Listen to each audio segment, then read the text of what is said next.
Assalamualaikum warahmatullahi wabarakatuh. Yang terhormat Bapak Dr. Pandi Afandi, Sarjana Ekonomi Magister Sains selaku Rektor Kampus Sekti Ama Salatiga. Yang kami hormati Ibu Erna Sudarawati, Sarjana Ekonomi Magister Sains Akuntansi selaku Kepala Program Studi Manajemen Non-Reguler. Yang kami hormati Bapak Dr. Amin Nurbaidi, Magister Pendidikan selaku dosen pendidikan agama Islam, dan seluruh teman-teman yang berbahagia. Pertama-tama kita panjatkan puja dan puji syukur kita kepada Allah Subhanahu wa Ta'ala karena rahmat, hidayah, dan inayahnya. Jadi pada video kali ini kita akan menjawab pertanyaan dari teman-teman semuanya dari video sebelumnya. Perkenalkan, nama saya Afan BHG, NIM 2025-11-2011. Perkenalkan, nama saya Rosiana Rahmawati, NIM 2025-11-2026. Nama saya Navita Wijastuti, NIM saya 2025-11-2040. Pertanyaan yang pertama, bagaimana pandangan fikih terhadap pemimpin yang terpilih secara demokratis tetapi tidak memenuhi kriteria adil dan amanah? Jawabannya, status hukum tetap sah selama tidak ada kekufuran yang nyata demi menghindari kekacauan. Sikap rakyat tetap taat pada aturan yang baik, namun wajib mengkritik kebijakan yang zalim. Pertanyaan yang kedua, di bagian peran fikih dalam politik, kalian menyebutkan soal keadilan sosial menjamin hak-hak rakyat. Pertanyaan saya, negara kita kan punya banyak agama, bukan cuma Islam saja. Bagaimana ilmu fikih yang kalian bahas ini bisa mengatur kehidupan masyarakat yang berbeda-beda agama supaya tetap rukun dan tidak terjadi konflik? Jawabannya, konsep muwadhanah warga negaraan dalam fikih politik modern. Konsep ini menggantikan di otonomi lama, muslim dan non-muslim, dengan status warga negara. Semua orang yang hidup dalam satu negara memiliki hak dan kewajiban yang setara di depan hukum, terlepas dari apa agamanya.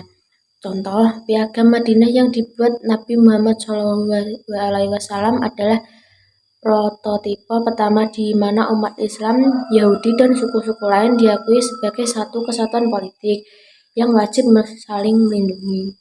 Pertanyaan yang ketiga, jelaskan perbedaan antara syariat, fikih, dan hukum Islam, serta berikan contoh penerapan dalam kehidupan.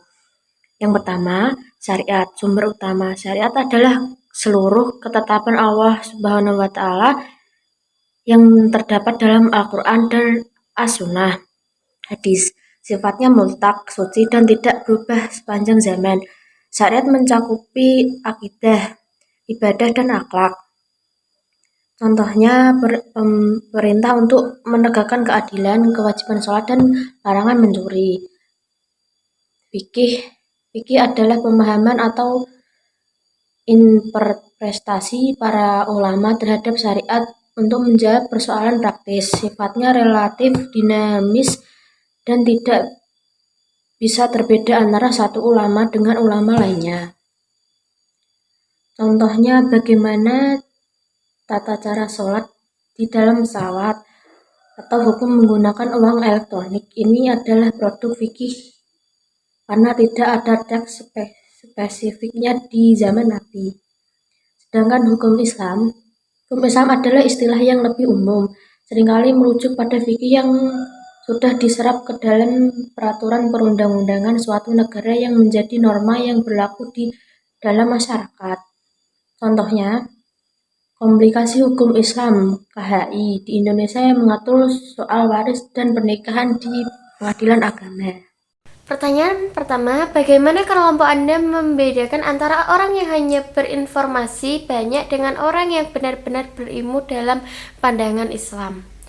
Dalam kelompok saya, dalam pandangan Islam, perbedaan antara orang yang sekedar memiliki banyak informasi, kasrul ma'lumat, dengan orang yang benar-benar berilmu atau alim, sangatlah mendasar. Ilmu bukan hanya soal tumpukan data di kepala, melainkan sesuatu yang meresap ke dalam hati dan tercermin dalam perilaku. Contohnya adalah rasa takut kepada Allah, kesadaran antara ucapan dan perbuatan.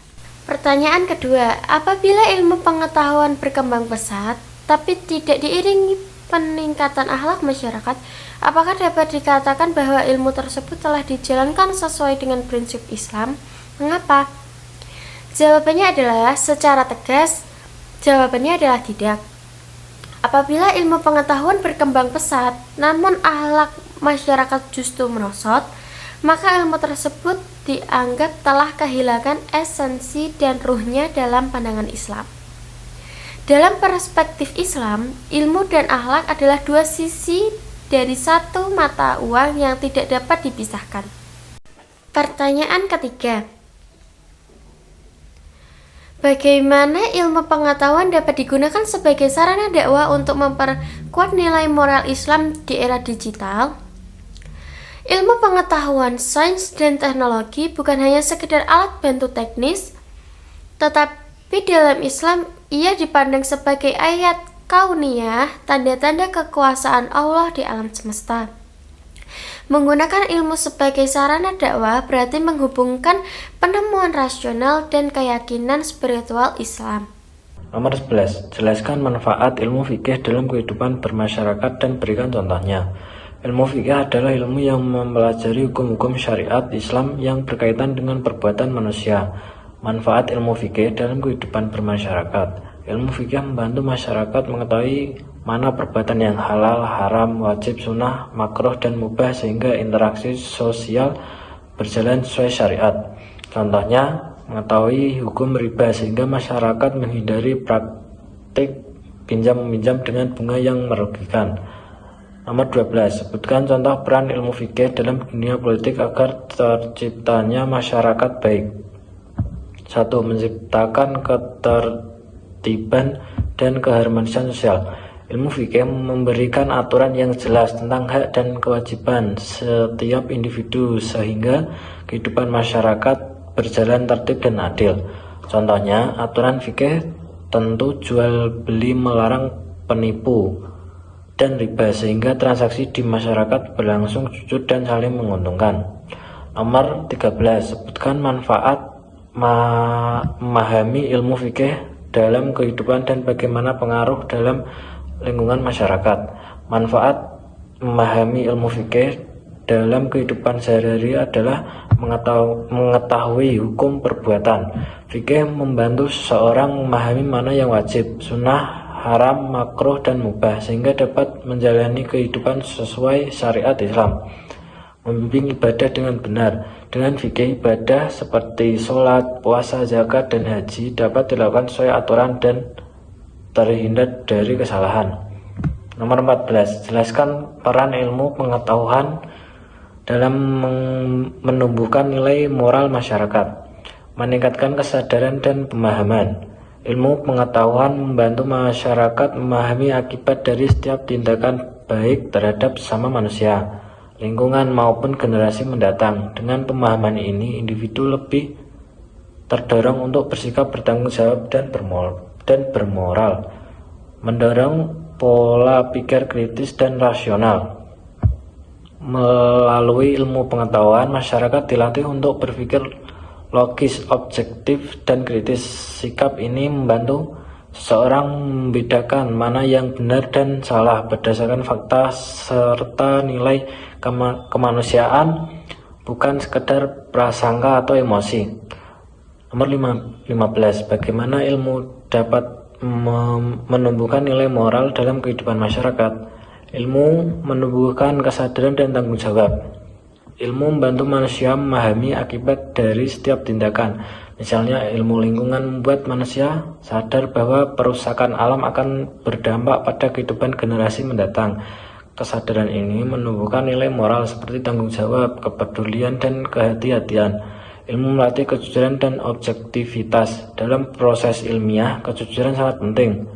Data tidak boleh dimanipulasi, fakta harus dihargai. Sikap ini membentuk nilai moral seperti kejujuran dan keadilan yang kemudian dapat diterapkan dalam kehidupan sehari-hari.